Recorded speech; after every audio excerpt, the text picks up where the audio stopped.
क्या आपने कभी सोचा है, मंदिर में जो मूर्ति होती है उसमें भगवान का वास कैसे होता है। एक समय तक वो सिर्फ एक पत्थर होती है, लेकिन एक विशेष प्रक्रिया के बाद वही पत्थर प्रकट भगवान बन जाता है।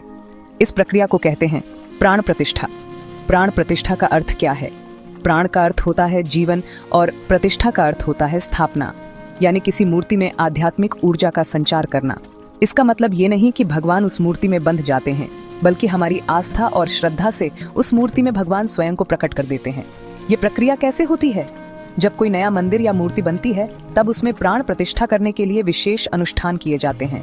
वैदिक मंत्रों का उच्चारण, अग्निहोत्र और हवन, पंचामृत से अभिषेक और सबसे महत्वपूर्ण नेत्रोन्मीलन। जब मूर्ति की आंखें बनाई जाती हैं या खोली जाती हैं, तब माना जाता है कि भगवान ने उस रूप में दर्शन देना शुरू कर दिया है।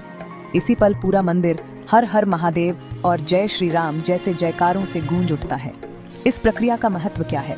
बिना प्राण प्रतिष्ठा के मूर्ति सिर्फ एक शिल्प है, लेकिन जब ये प्रक्रिया हो जाती है तो उस स्थान को तीर्थ समान माना जाता है।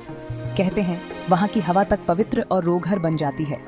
इसलिए ही बड़े मंदिरों में भगवान को सुबह उठाया जाता है, स्नान कराया जाता है, भोग लगाया जाता है, जैसे वो सचमुच साक्षात जीवित हों। क्या हर मूर्ति में होती है प्राण प्रतिष्ठा? नहीं, हर मूर्ति में ये प्रक्रिया नहीं होती।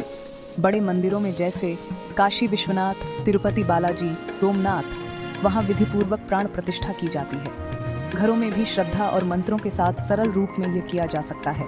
निष्कर्ष में भगवान तो हर जगह हैं, लेकिन जब भक्त उन्हें श्रद्धा से बुलाता है, तब वो किसी भी रूप में प्रकट हो जाते हैं। प्राण प्रतिष्ठा एक सामान्य मूर्ति को भगवान का जीवंत स्वरूप बना देती है। ये केवल पूजा नहीं, आत्मा और परमात्मा का गूढ़ मिलन है।